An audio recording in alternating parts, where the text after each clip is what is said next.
Aaron Judge's agent saying that they're looking for $500 million. Good luck. Good luck. Farewell, Aaron. Go over there to San Francisco and lose, because that's what's going to happen. You're going to lose. You're not even close. San Francisco is not beating the Dodgers. They're not beating the Braves farm system, the Cardinals. There's so many. The Mets. There are so many better teams than San Francisco. Why would you go there? At least with the Yankees, you have a chance to win every year because the Yankees are not going to be a losing organization. San Francisco, give me a break.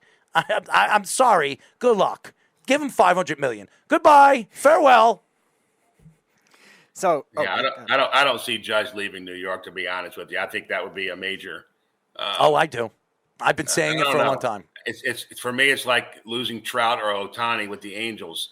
If they lose one of those, I mean, that's the only thing they've got right now. But what Judge did this year, it's hard for an organization to give up a player like that. I mean, I don't see the $500 million either, but I see where they got to try to keep him somehow. I think that if they lose Judge, there are other players that are going to be on a trade block in the offseason. The Yankees they're not going to get the numbers that Aaron Judge gave them this year. But is Aaron Judge going to have the numbers that he had this year, next year? Probably not. If they can get a similar one or two players that could hit in the playoffs, I mean, Correa is a good player. He actually could play and hit in the playoffs. He's a piece that the Yankees could add. They won't have to pay him $300 million. They can give him $150 million for 4 or 5 years. I think Correa would take it. Okay? And then you can add somebody else in the outfield, another bat that can hit for average.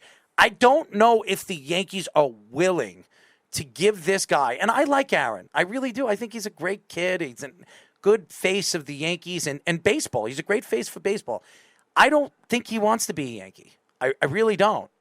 If he wanted to be a Yankee, this wouldn't be going on. If I was Aaron Judge, I would say, listen, I'm a Yankee. I'm going to be a Yankee. That's what Derek Jeter said it. Remember when he was on his last contract, his second contract, and he was upset that Alex Rodriguez got that big contract, and he said, I should get Alex Rodriguez's number, some kind of money like that.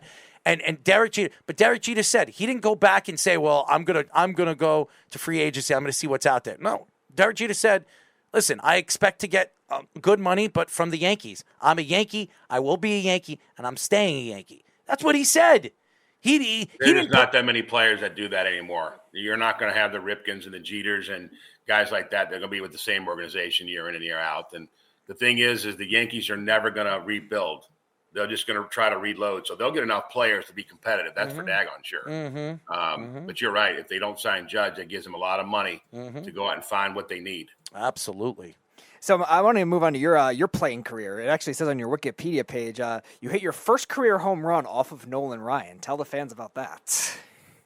Yeah, we didn't have much video back then, and scouting reports, and a couple of guys before the game. It's probably, I don't know, it was like the 7th, 8th game of my big league career, and a bunch of guys gather in the dugout, and they talk, and there was no meetings and stuff like that with your hitting guys, and he doesn't know you. You don't know him. Look for the fastball. And it was first pitch, just fastball right down the middle. And I swung, and I don't even remember running the bases. It's just like you're trying to oh my God, this. And I ran the bases, and next time up, he threw one at my head. But and I wasn't ever scared of anybody. And I got back up, and my knees were kind of banging.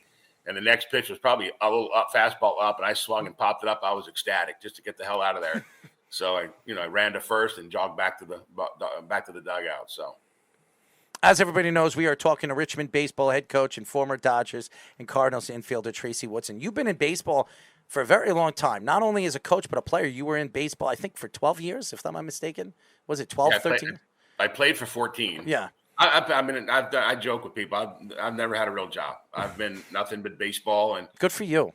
So I just turned 60 last week, and so you're only 20 years older than me. College, 40 years since I went to college. So nothing but baseball. You're 20 years older than me, and I'm working on being in my profession and putting my foot in the door with my profession as long as I've been doing it. So I'm talking about nationally.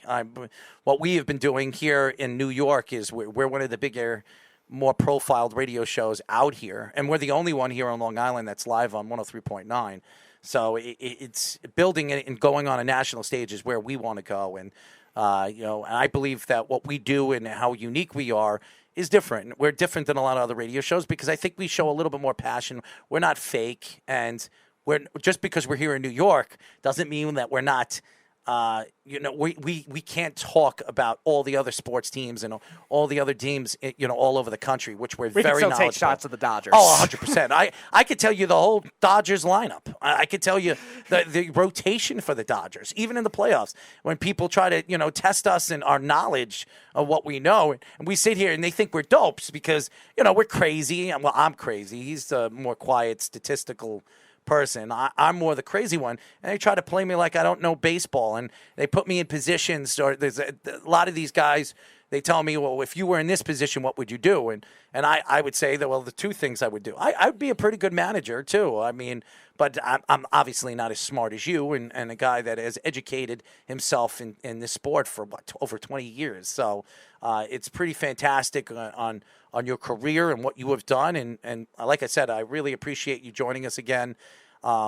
It's just amazing. It really is. When we talk to all these baseball coaches, and even some of them that went through the MLB before they became coaches and managers, the thing is what we've learned about them is it's all about family. A lot of these guys, after they were done with their careers, they had to go to their family and talk to their family before they put their time and effort into another part of a part of their life into something like this, because baseball takes a lot of time. Even in college, I mean, you go through a whole season, then you got to go into the recruiting and all that other stuff, and every year it's the same thing, and stress and all that other stuff, and your family takes it just as much as you take it, because you go home, you're taking your work home with you, and when you're traveling. My wife, where I either screwed up or not during the game, she'll ask me why I didn't bring it. So she was a college basketball coach actually as well, and played college basketball. So she knows a little bit about sports, and I'll come home and she'll let me know why did so and so not get in the game or whatever. But she's smarter than you. Is that what you're saying? Well, she thinks so, but I'll say yeah, she is. Oh, she's probably listening to you right now. No, she went upstairs because she didn't want to be down here. You guys should just obviously the NCAA would never allow this, but you guys should just do a whole sports swap. Maybe you coach a basketball game, your wife will do a tennis game, and your son does a baseball game. Well. Now, my son wouldn't probably he can stick to the tennis part, but I joke because when I go on the radio I joke about it that I follow sports. It's religion for me. I mean, that's the only thing I don't know anything about is NASCAR. Really? I know they go around in whichever direction. You're a hockey fan? Oh God, the Blackhawks are on right now, so I'm missing the Blackhawks. Look at this. So I grew up Flyers fan because now we have we recruit a ton in Philadelphia and up in the Northeast, and so we have a bunch of Eagles and Flyers and Phillies fans, and I grew up a Washington Redskins fan right here, and they go, Coach, they're not very good. I said, yeah, but back in my day, they were winning Super Bowls with John Riggins and Joe Theismann and Joe Gibbs. And so I go over that. But, I lived in Raleigh after I went to NC State for 15 years and then became a Hurricanes fan when they moved. The Hartford Whalers moved down there. And then when I went, my first college coaching job for 7 years was Valparaiso, right below Lake Michigan. So I was an hour from Chicago. So I went to Blackhawks games like crazy, and they're on TV every night. So, they won 3 Stanley Cups while I was up there. So they were good. Huge. They're rebuilding. Now they're rebuilding. So we're going to be another tough year, I think, right now, but we'll see. They need to, clean up what they did all those years, behind the scenes, because I agree. The garbage that was going on behind the scenes is just absolutely horrible. And we were talking about it. Actually, it was a couple months ago we brought that up again.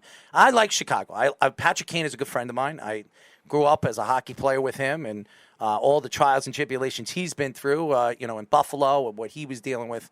I tried to get him on the show plenty of times, and he was just afraid to come on the show because he didn't want to deal with the abuse that he'd probably get from the past. Now, if he does get traded to the Rangers, I mean, that's the story right now. The Rangers are the lead team to get him. I'll probably get him on the show because he'll be here in New York, but he'll be loved there. Oh, forget it. I hope he goes to the Islanders. I'm an Islander fan, so.